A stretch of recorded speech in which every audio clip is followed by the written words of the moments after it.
Hey folks, what's going on? Welcome back to The Portable Gamer, welcome back to American Truck Simulator, and welcome back to about the midway point. Is it? Oh, that's nice. Well, okay, I thought it was a train going by, it was just a loco. Alright, so it goes, so it goes. Welcome back to, I guess this is right around the midway point, is it? Yeah, maybe not quite the midway point. We'll go ahead and finish it today. I think we started in Farmington, and then we had a little redirection right here, because it says we're picking up right here, but I know that's not right. So let's see how far we got into... Ooh, tell you what, let's get out of there. Let's get in the truck. Let's get on the road, and then we'll see how far we have to go. So, put her in gear. And this is... Oh, that's very kind of you. Thank you, sir. And or ma'am.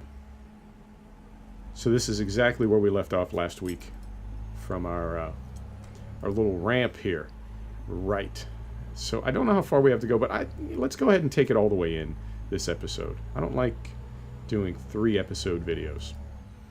You know, 3 parts. I'd rather do it in 1 or 2. So let's go ahead and we'll knock it out. And this town that we're going to, I don't know. It could be Pioche, which is what I've been going with. Could be Pioche. Could be Pioche. Could be a lot of things. Words in America, I feel like we've got a great deal of flexibility because, particularly out west, so many words have different derivations. They come from different languages in different places. So, whatever that town is, that's where we're headed. Right, what is going on? Today is Saturday for me, and you're going to see this probably on Sunday, although possibly on Monday. And the reason is, my world is, it's slipping into chaos is what's happening here. I'm in a new Airbnb, and the place that I came from, my internet speed was 100 up, 100 down. Like 2019. This place is about 5 down and 3 up. Which is more like 1999. But, you know, I mean, super fast internet is obviously not a priority to a lot of people. Really? Another road closure. Okay. Okay. Maybe we won't finish this episode. Now, where is it telling us to go? Well, it says we can still go... Oh, there we go. I was waiting for it to reroute me. So, obviously not a priority for a lot of people. It just isn't. You know, different people have different priorities, and this internet is super, super slow. So what was taking, I don't know, 30 to 40 minutes for a 10 gig video to upload, I've had one video... Well, the one that's uploading right now is a farm video. It's been uploading for over 24 hours. Very, very, very slow progress. So it'll get there when it gets there. And it's just gradually pushing everything back. Another thing that's pushing things back a little bit is I did 3 farm videos this week. I did a Dolnos Laskowitz. I did a Marwell Manor. I did another Marwell Manor. And now I've got a Coldborough Park. So I guess that's 4, not 3. Hey. Math. But the Marwell Manor videos, I have to say, and maybe this is not, well, I don't want to say inappropriate. Sure, it's appropriate. It all relates to the channel. Marwell Manor is FS19. Coldborough Park and Dolnos Laskowitz are FS17. I was terribly disappointed with FS19 when it first came out. That was 4 months ago. I figured I'd give it another try. I did give it another try. Can't see the light right now. So we got to go third person. I did give it another try. And I was... I mean, there's still plenty of things about that game that are totally broken. But I thought, I'll give it a try. Because we had a mod map now. Marwell Manor. And it's a good map. And I thought, sure, we'll give it a try. And we did. And I had so many problems with that game. I mean, it's just a broken game. It's just broken. I don't know how else to describe it. It's Umbrella Corp. It sucks. And I played it the month that it came out. After I pre-ordered it, I bought it, and the month that it came out, I believe I played it over 100 hours. So I've certainly given it a good chance. And I really did assume that would be, you know, our next farm sim. 19 is available. We'll go to 19. It'll take a month or 2 to, you know, sort of find its rhythm, and that will be our farm sim. It never did find its rhythm. It's broken. It's never fixed. And the developers are now prepping to release paid DLC for a broken game. It's got one major patch that was released, I believe, a week after the game was released, and it just sucks. You know, I've made excuses for it. I've given it chances, and I'm out of patience with it to the point where I deleted all my mods, and I had downloaded, I believe, about 150 mods. I deleted all of them, and I uninstalled the game. I still own it on Steam, and they may or may not ever fix it for real. But if they're getting ready to release paid DLC before they've patched like day one bugs, they don't care. They don't care. So no more FS19. Really, no more FS19. Like the game is gone. I can't play it unless I download it again, and I just won't. And I can briefly tell you what happened that sort of broke me. As soon as this light turns green, I'm going to quickly hop back in here. Let me make sure we're in the right gear. There we go. So one thing that happened was there is a base game bale trailer that ejects the bales. It's like a cruel joke. It's not a mod. It's not, you know, it's just base game. The game doesn't work with itself. And yeah, that blows my mind. It really, really does. How does a developer have things in their game that don't work that they made? So that was strike one. Strike two is there was a kind of a big flat area in the map. Now, to be fair, it is a mod map, but a big flat area where we can place things. And the placeable, I don't know, the mechanics of it was fixed in that big patch that came out a week or so after the game was released. A big flat area, I place a shed, and what it does is it raises the area that the shed actually sits on, I would guess probably 5 or 6 feet compared to the surrounding terrain. But that's it. And because this shed that I wanted to place like fit sort of snugly into this placeable area, there's now like a canal 5 feet deep between the surrounding terrain and the shed. So I sell the shed, but it leaves the deformed terrain, and then I have to get in there with the terrain tool and try to fix it. Oh, see, we got problems now. This is all closed. And I know I probably shouldn't be stopping here, but I don't know where else to stop. I need to hop on my map. How are we going to do this?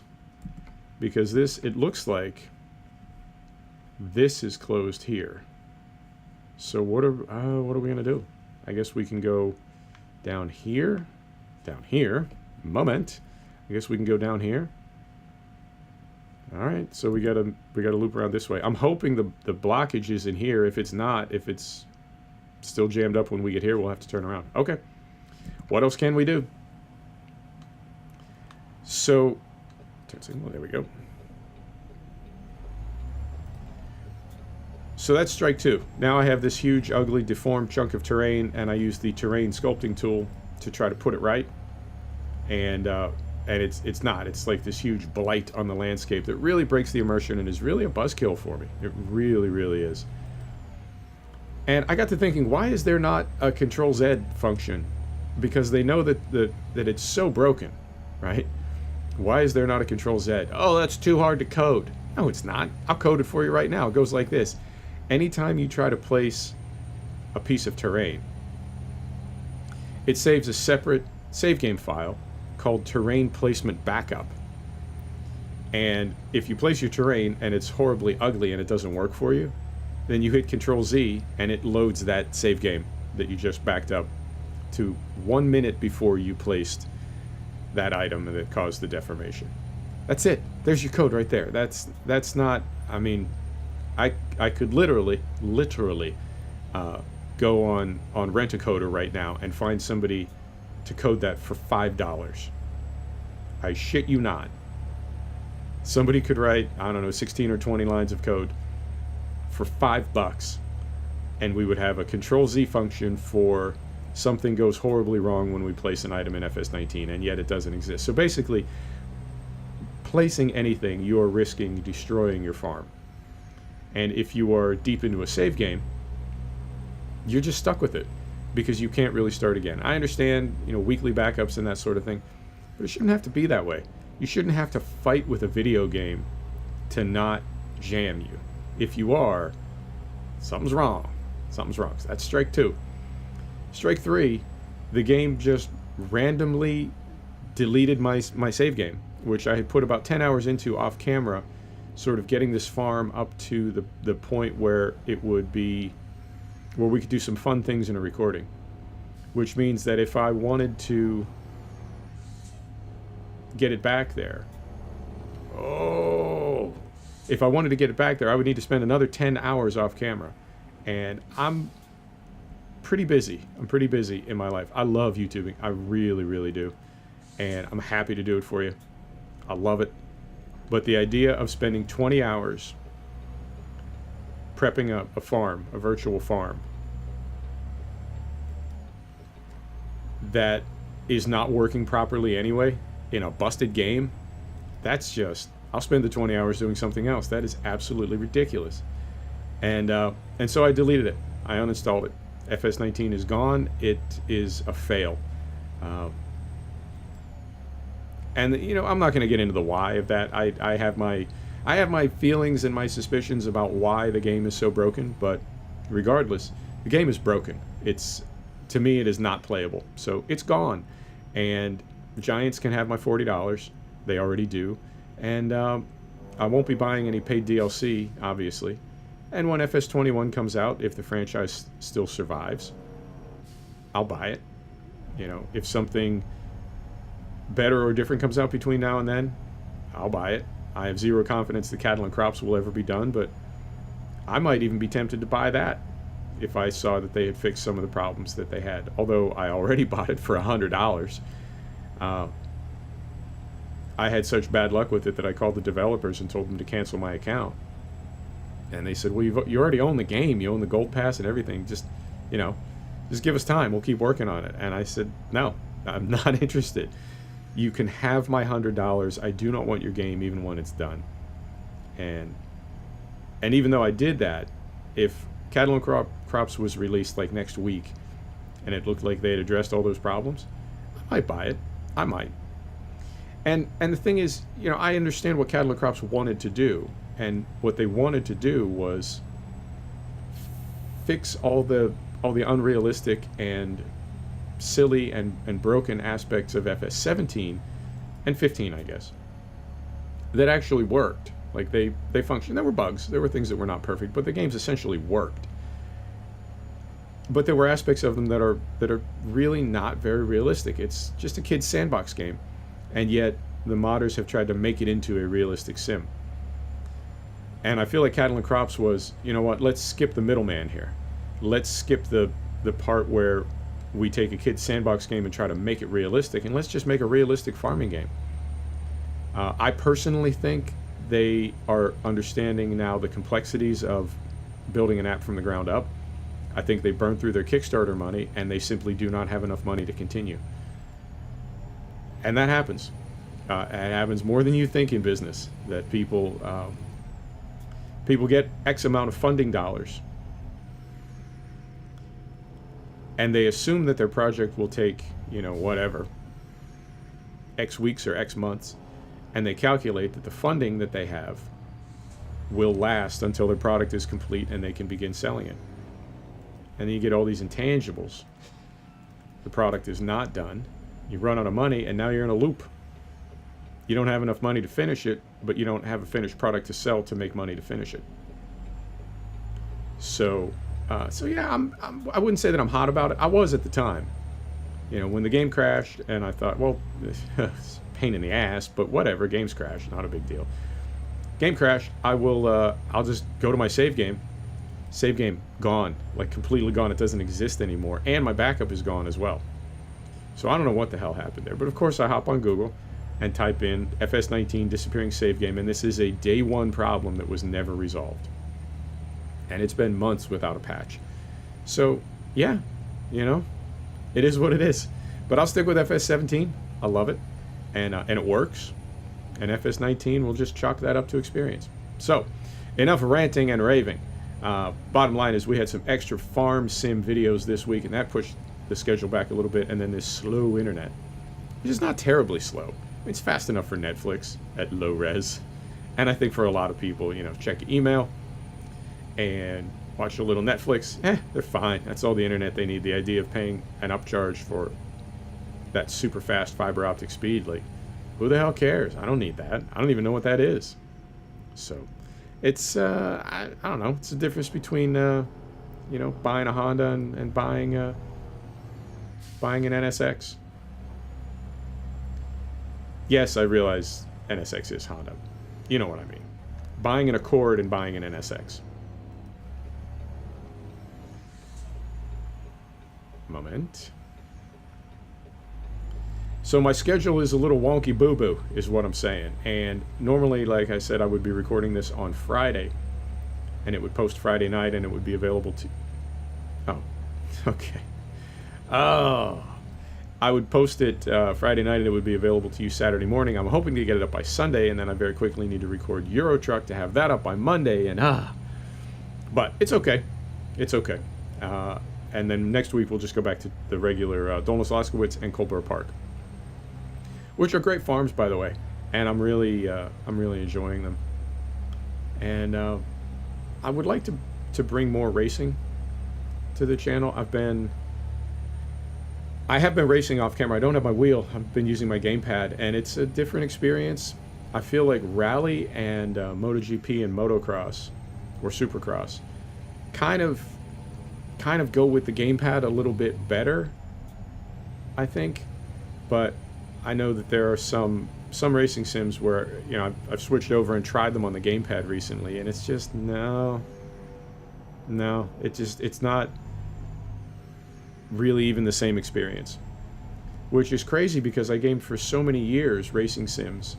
Well, no, not necessarily racing sims, racing games. So Forza and Gran Turismo, I did those for years. I did them.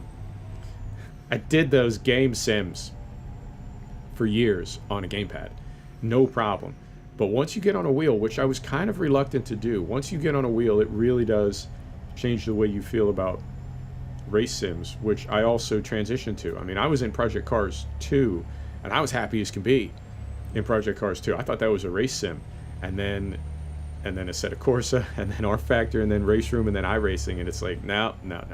These are race sims. Those other games are games, and they're super, super fun. I was playing Project Cars 2 the other day, and I love it.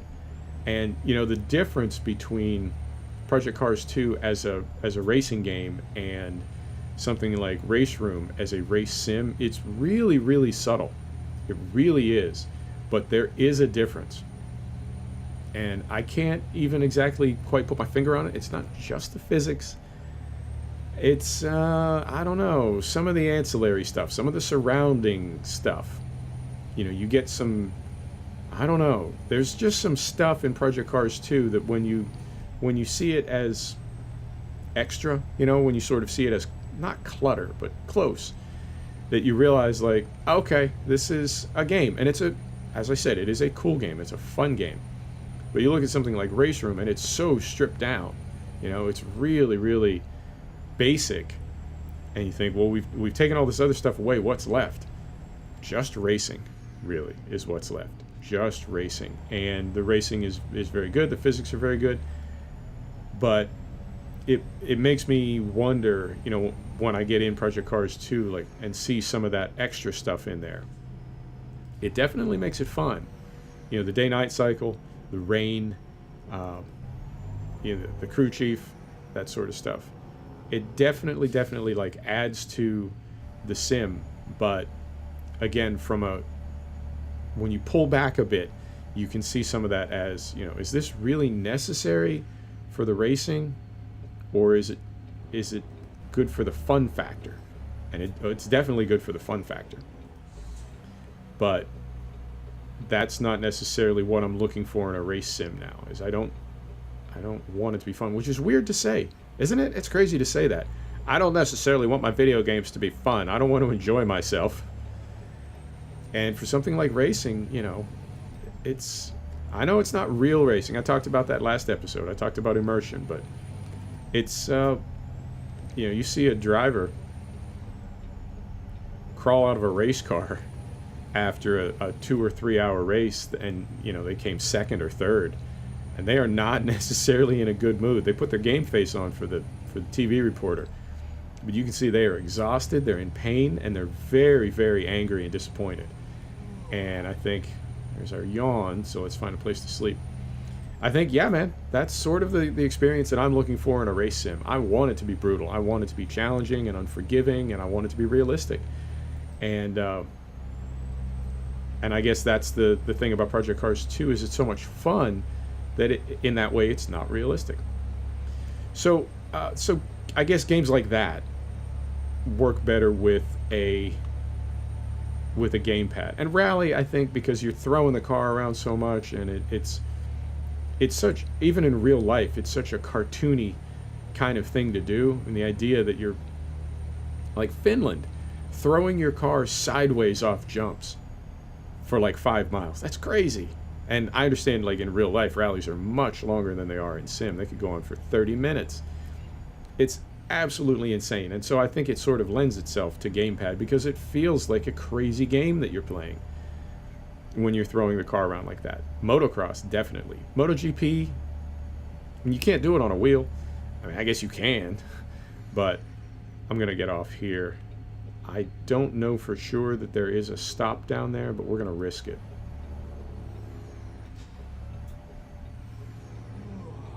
Because we have to sleep somewhere. This trip is going a bit tits up. It really is. This whole week has been, though. Yesterday, Friday, for me and for some people in my world was just an absolutely horrific day. I mean, nothing really bad happened. Wow. Sticking my head out the window. Nothing really bad happened. You know, there was no, like, catastrophe. Nobody got sick or anything. It was just an oddly challenging day, and a lot of things happened that just, like, you know, come on, man. I need this day to either end or get better. And it did neither. Yep, I think I've made a mistake here. However, we got a big turnaround. Yeah, I saw the Caterpillar sign, and for some reason I thought that was a repair shop. Oh. Not good, not good. Well, as always, we didn't sleep when we should have, and we're running ourselves ragged. But point being, it's been a challenging week for me. Although, as always, I will temper that by saying my challenging week. I'm sure there's a lot of people in this world today that would be like, dude, I will take your challenging week over mine any day of the week. Route 66. I love it. No overweight trucks. I don't love that. Well, we're just going to have to hope for the best.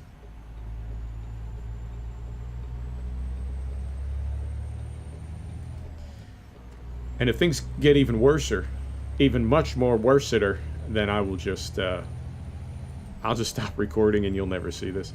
It's, yeah, that's what I mean. It's been that kind of a 24 hours. You know, just a lot of ticky-tack stuff. Won't let up. It won't let up. But you know what? We're gaming. We're gaming. That's all that matters. Speaking of gaming, what else is going on in gaming news? I think I've told you everything that's going on. DLC for FS19.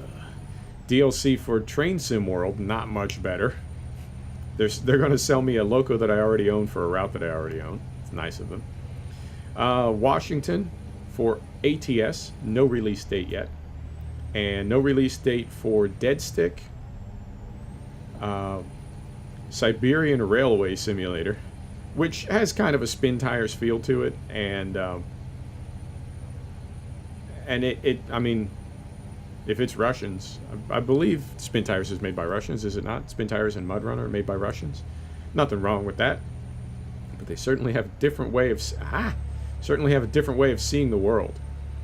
So it's possible that that Siberian Railway Simulator will really not be a simulator at all. It'll just be a crazy video game. So that, no release date for that. No release date for Firefighting Simulator. And what else? Now, I am downloading. You know what? No, I'm not going to tell you about it. I'm going to let it be a surprise. I am downloading another game right now. Or like literally right now. And I may or may not bring it to the channel. I'm not being a tease when I say that. I really don't know yet. Because it's not really what the channel is about. And I have made I think I see a place to sleep. I have made a commitment, as it were, to keep the channel all about simulation. And I really went back and forth about getting the Division. I ultimately did not. The Division 2. I ultimately did not get it. I think. Yep. I ultimately did not get it. And the reason why is it's not a sim game. I thought about... Oh, this is a little tricky. This is a little tricky. Where are we going with our big rig? I need the map to be bigger.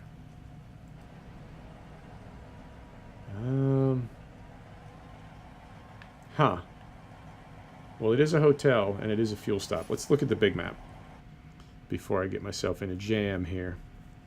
Zoom in. Okay. So it says, like, essentially straight ahead, which will be behind the hotel. Okay. Getting the right gear here. All right. The reason this is tricky is when you have one of these great big trailers on here, it doesn't show you the trigger because you're too long. And I don't want to connect and disconnect and reconnect, you know? So hopefully we can see an area and kind of get a feeling for whether or not it is the trigger without disconnecting like half a dozen times. I know, I'm getting very tired, but we're here. We're parking it.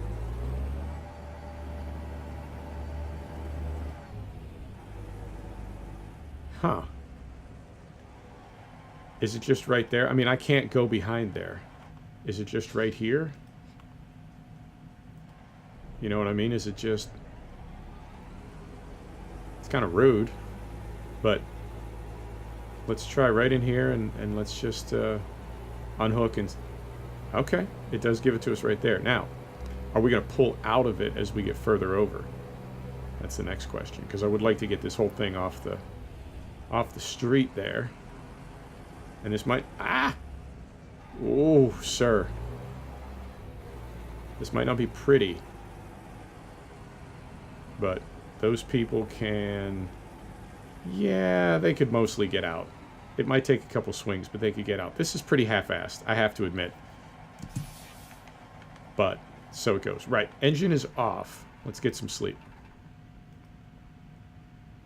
So we went to sleep at 8 p.m.